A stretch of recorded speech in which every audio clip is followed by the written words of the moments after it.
ఈరోజు అథర్వవేద పారాయణ యజ్ఞంలో 2వ రోజు మనము 253వ మంత్రం మొదలుకొని 125 మంత్రాలు మనము పఠించి ఆవుతులిస్తాము. అందరూ ఒకసారి చెప్పండి. వేదము సమస్త సత్య విద్యల గ్రంథము. వేదమును చదువుట, చదివించుట, వినుట, వినిపించుట మానవులందరికీ పరమ కర్తవ్యము. ఓం సుధా ఓం భ్రాతృవ్యక్షయణమసి భ్రాతృవ్యచాతనం మేధాః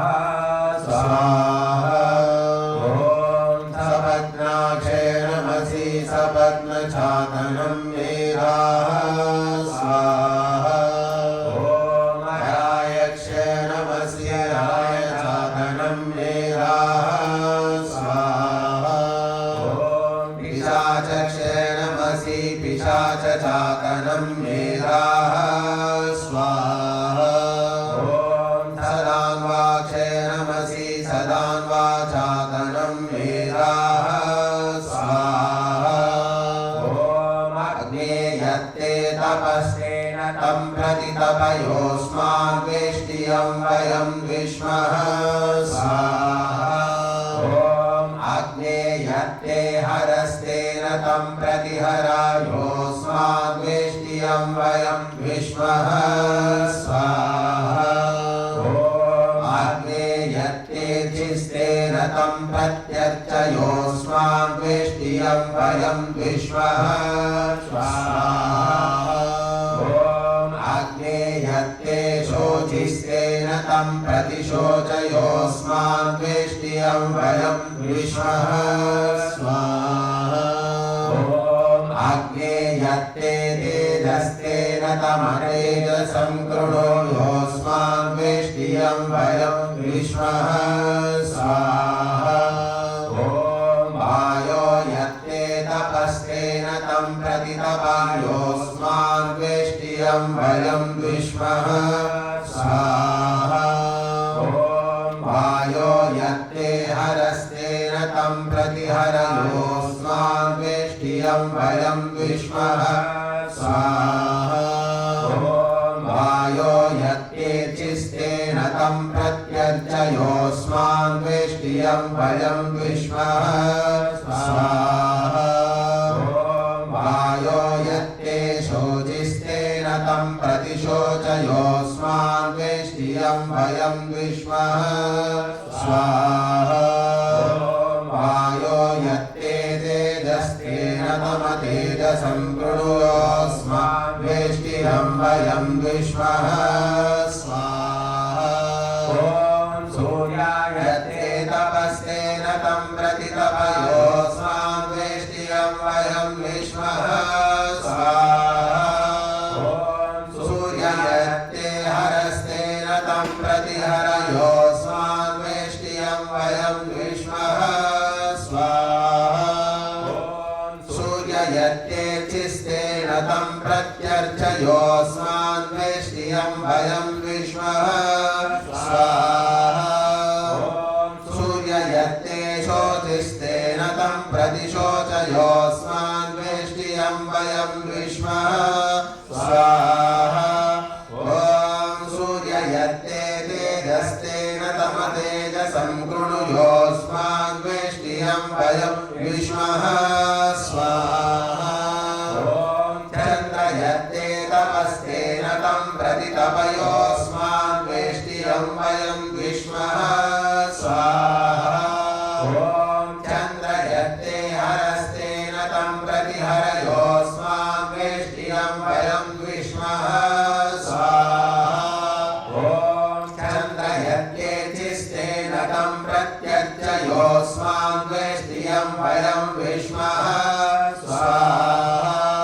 ఓం చంద్రయత్తే శోచిస్తేన తం ప్రతిశోచయోస్మాద్వేష్టియం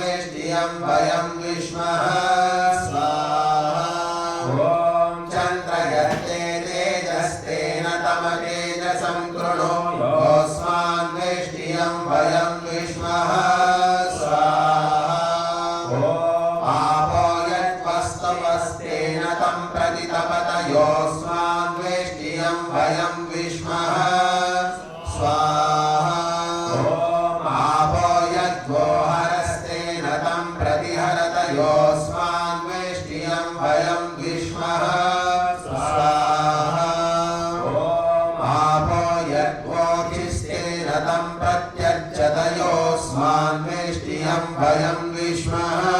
स्वाहा आपो यत्त्वा शोचिस्तेन तं प्रतिशोचत योऽस्मान्वेष्टियं भयं विष्मः स्वाहा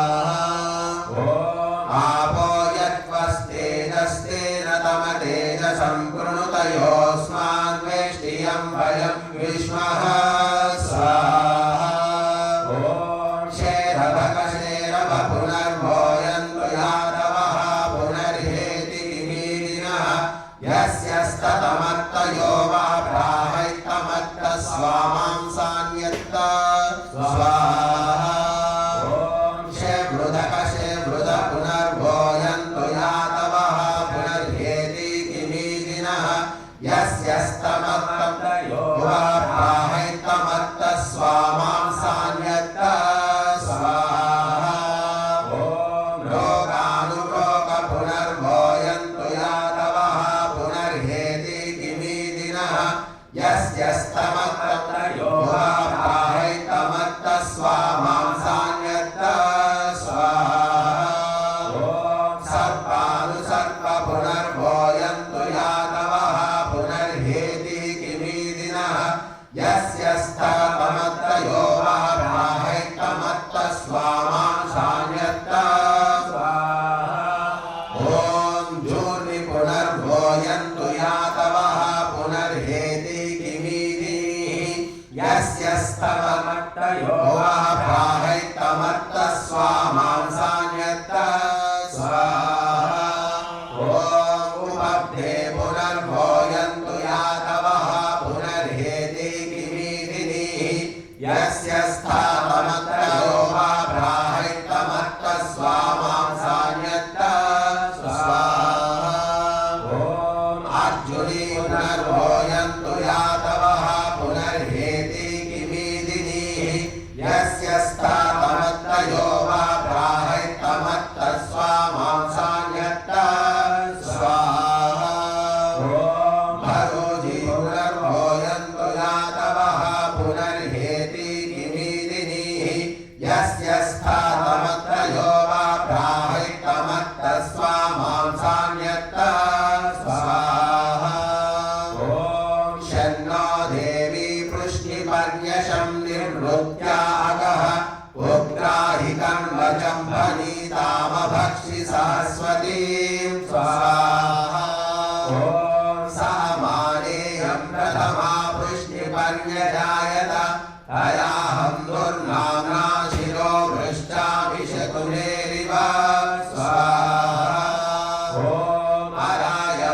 अरायमश्रुत्वाभानं यश्च स्वातिं दिहिषति गर्भारं कण्वं नाशकृषिकर्णि सहस्वच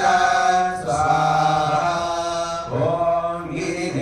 गिरिमेनावेशया कण्वान् जीवितयोपनान् तास्त्वं देवी वृष्टिपर्यग्निर्वानुदहन्निः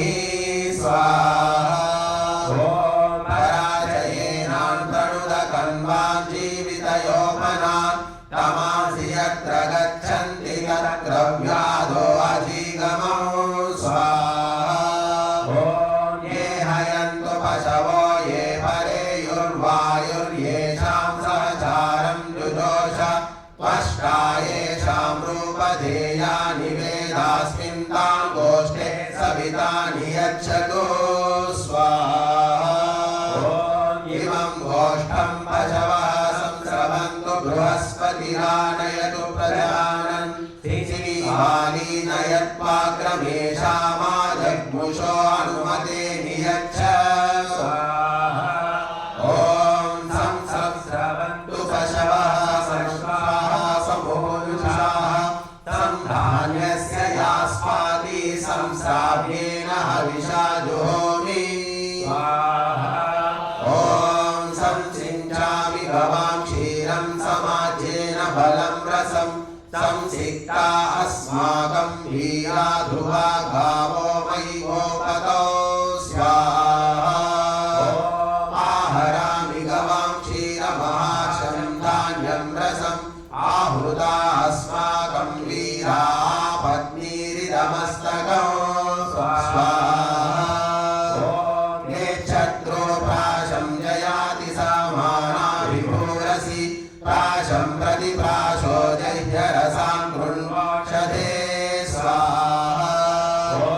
सुपर्णस्त्वान्वविन्दत्सूकरस्त्वाखण्डनसा राशं प्रतिप्राशो जह्यरसान् कृण्वोषधे स्वाहा इन्द्रो हचक्रे त्वा बहावसुरेभ्यस्तरीतवे राशं प्रतिप्राशो जह्यरसान् कृण्वोषधे स्वाहा राडामिन्द्रो व्याष्टादसुरेभ्यस्तरीतवे राशं प्रतिप्राशो जह्यरसान् कृण्वोषधे स्वाहा दयाहं शत्रुं साक्ष इन्द्रसालावृकानिव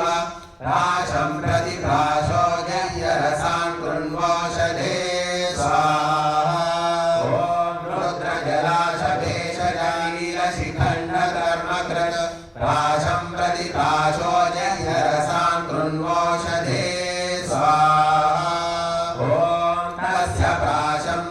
यो न इन्द्राभिदासति अधिनो ब्रूहि शक्तिभिः प्रासीमा उत्तरं कृधि स्वाहा तोभ्यमेव जरिमं वर्धतामयं मेव मन्ये मृत्यवो हिंसि शोषतं ये मा देवपुत्रं प्रमना उपस्थे मित्रयेनं मित्रियात् पात्वं हसः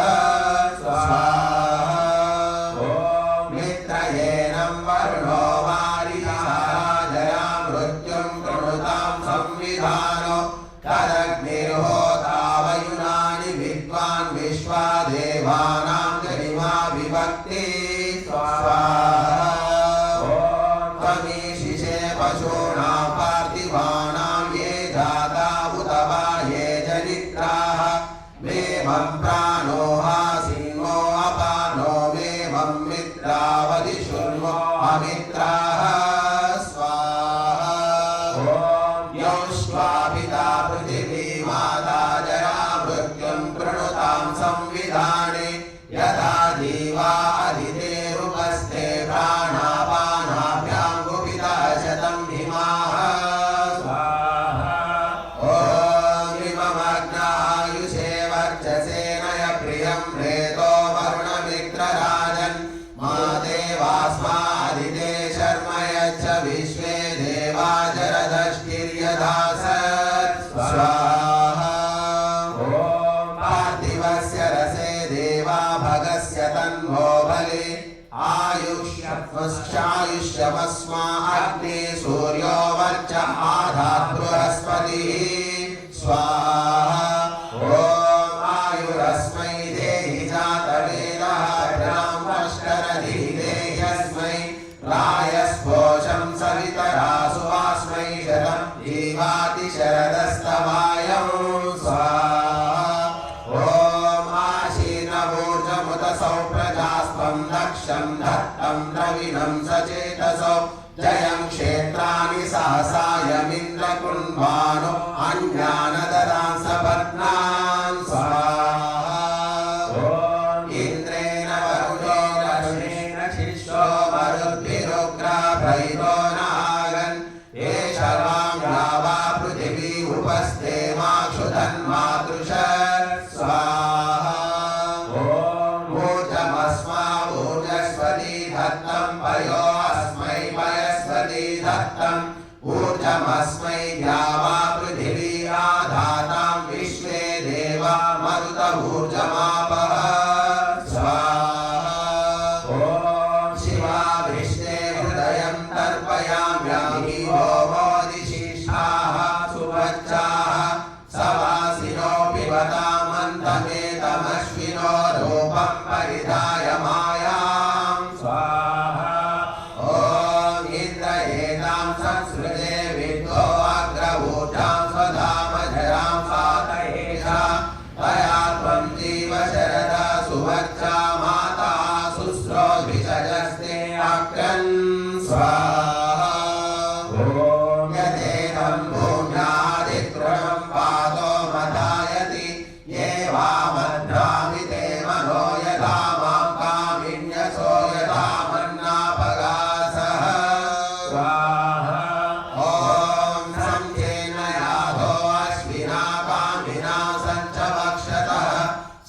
वाभगासो अग्मतसंचितानि समुव्रता स्वाहा यत्सुपर्णा विवक्षवो अणमीवा विवक्षवः तत्र मे गच्छताथवं शल्य इव कुल्मलं यथा स्वाहा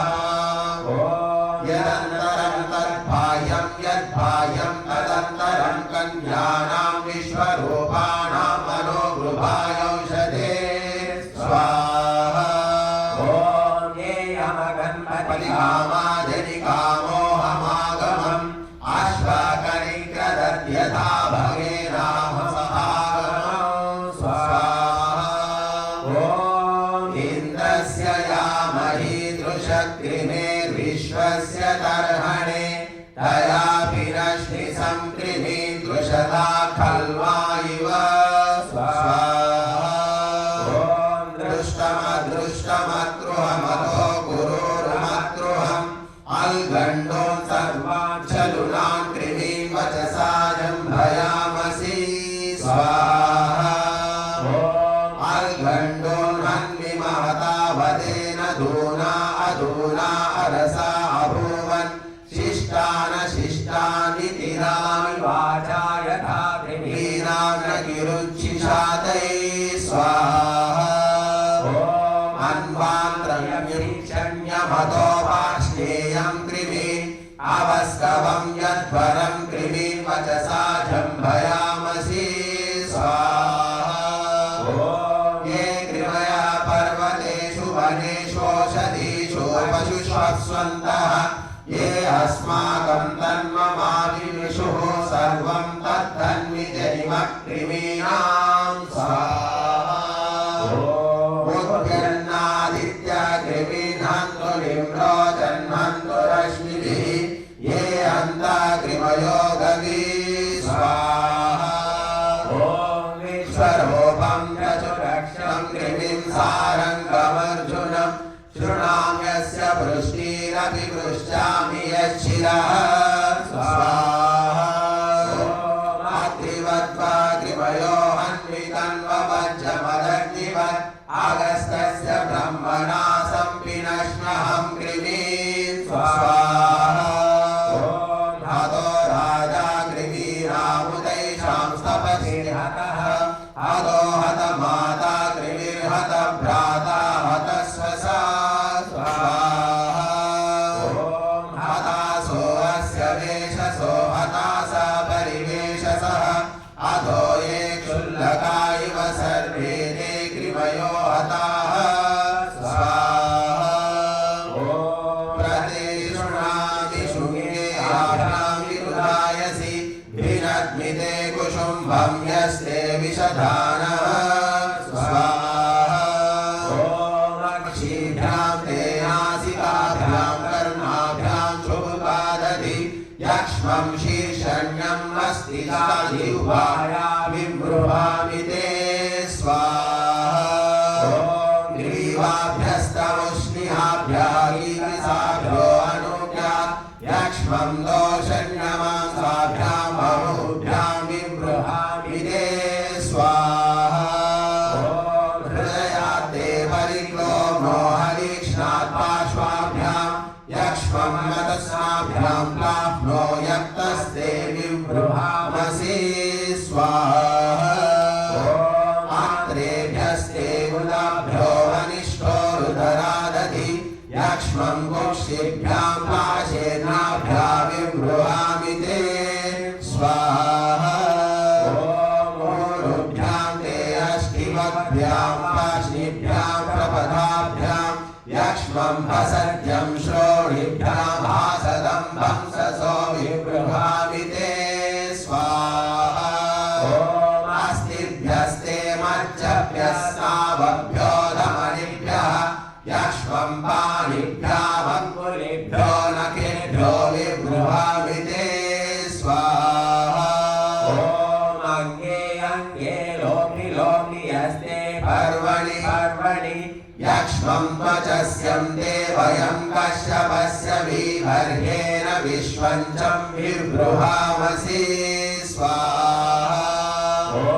य ईशे पशुपतिः पशूनां चतुष् तयो द्विपदा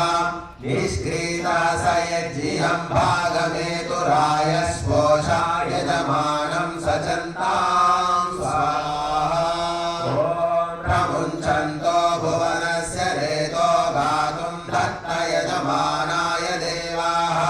उपाकृतं शशमानं यदस्तात् प्रियं देवानामप्येतुपातः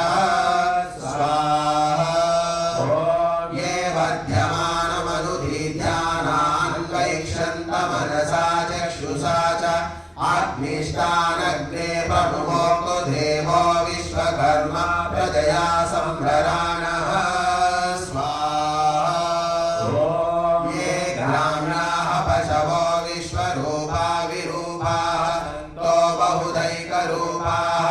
वायुष्टानग्ने प्रमुमोक्तो देवः प्रजापति प्रजया सम्भराणः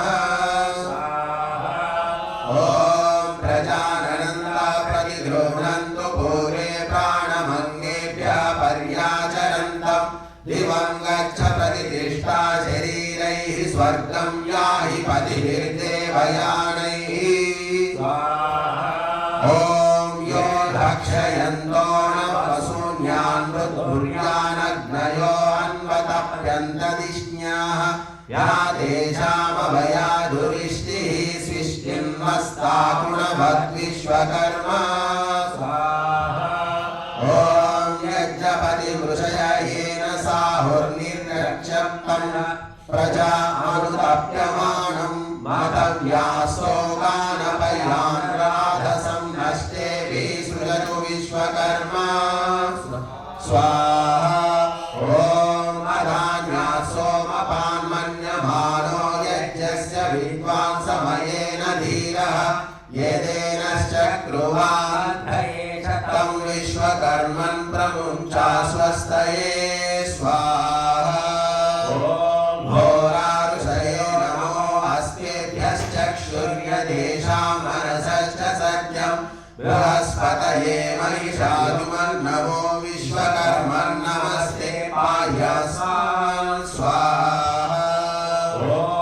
यज्ञस्य चक्षुः भद्रिमुखं च वाचा श्रोत्रेण मनसा जुहोमि इमं यज्ञं विततं विश्वकर्मणा देवायन्तु सुमनस्य मानाः स्वाहा आनो अग्ने सुमतिं सम्भलो गमेदिमां कुमारीं सह नो भगेन दुष्टावरेषु समनेषु वल्गुरोषं पत्यासौ भगवस्त्वस्मै स्वाहा ॐ सोमजुष्टं ब्रह्मजुष्टमर्यं नासंभृतं भगं धातुर्देवस्य सत्येन कृणोमि पतिवेदनं स्वाहा इयमग्ने नारीपतिं विदेश सोमाहि राजा सुभगां कृणोति सुभाना पुत्रान् महिषी वधाति गत्वा पतिं सुभगा विराजतु ॐ यथा करोमकमंशारुरेश प्रियो मृगाणां सुषदा बभूव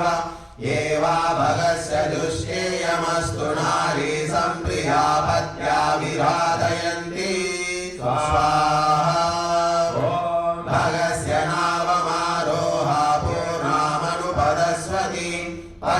पयोपप्रकारययो वरः प्रतिकाम्यः स्वाहा आक्रन्दय धनपते वरमामनसं कृणु सर्वं प्रदक्षिणं कृणु यो वरः प्रतिकाम्यः स्वाहा इदं हिरण्यं गुल्गुल्वयमोक्षो हतो भगः एते पतिभ्यस्त्वा मधु प्रतिकामाय वेत्तवे स्वाहा आदेन यतु सवितान यतु पतिर्यः प्रतिकाम्यः त्वमस्यैतेभ्योषधे स्वाहा अग्निर्ना शत्रून् प्रत्येतु विद्वान् प्रतिदहनमभिषस्ति वरातिं ससेना मोहयतु परेषां निर्हस्तान् च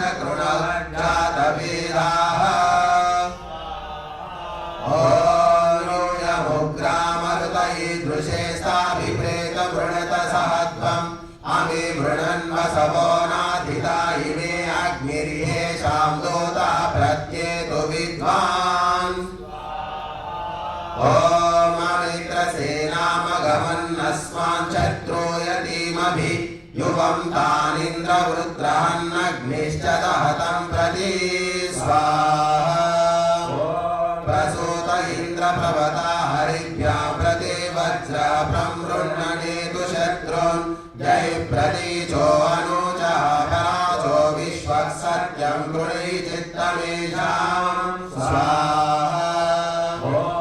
इन्द्रसेना मोहयामि मित्राणाम् अग्निर्वातस्य धार्यातान् विशोचो विनाशय स्वाहा इन्द्रसेना मोहयतु मरुतो घ्नत्वोजसा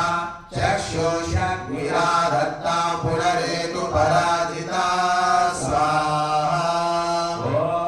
अग्निरोधोता प्रज्ञेतु विद्वान् प्रतिगहन्नभिषस्तिमरातिं सचित्तानि मोहयतु परेषां निर्हस्तांश कृणवज्जतवेदाः स्वाहा अयमग्निरमो महद्यानि चित्तानि वो हृदि विबोधमत्पोतस्तः प्रबोधमतु सर्वतः स्वाहा इन्द्रचित्तानि मोहयन्नर्वान् आबोध्याचर अग्निर्वातस्य ध्राज्यातान् विशोचो विनाशय ॐ व्याकूतया येषामितादो चित्तानि मुह्यत अतो यदद्यैषां हृदि तदेषां परिनिर्जयी स्वाहा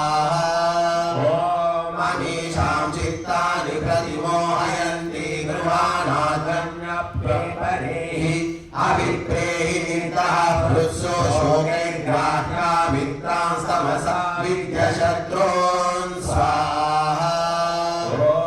असौ यासेनामरुता परेषामस्मान्नैत्यभ्योदसा स्पर्धमाना तां विद्यत तमसा पवर्तयेन यथैषामन्यो अन्यं न जानात् स्वाहा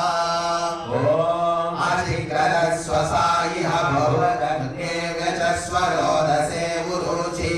युञ्जन्तु त्वामरुतो विश्ववेदसामुं नयनमसारातहव्यं स्वाहा दूरे चिस्सन्तमरुषास इन्द्रमाच्छावयन्तु सख्याय विप्रं यद्गायत्री बृहती वर्गमस्मै सोत्रामन्याददृशन्त देवाः स्वाहा ॐ अभ्यस्त्वा राजा वरुणो भयतु सोमस्त्वाभयतु पर्वतेभ्यः इन्द्रस्त्वाभयतु विभ्ययाभ्यश्येनो भूत्वा विचापतेमाः स्वाहा ॐ श्येनो हव्यन्नयत्वा परस्माद्धन्यक्षेत्रे अपरुद्धं चरन्तम् अश्विना बन्धां कृणुता सुगन्ध इमं सजाता अभिसंविशत्वं स्वाहा वयन्तु त्वा प्रतिजनाः प्रतिमित्राः पुरुषत इन्द्राग्नि विश्वे देवास्ते विशिक्षे ममधीधरन् स्वाहा ॐ यस्ते हवं विवदत्स जातो यश्च निष्ट्यः अबाध्यमिन्द्रतं कृत्वा देवमिहावमय स्वाहा ॐ सुदामया वरदा वेदमाता प्रचोदयन्तां पावमानी द्विजानाम् आयो प्राणं प्रजां पशुं कीर्तिं द्रविणं ब्रह्मवर्चसं मह्यं दत्त्वा व्रजत ब्रह्मलो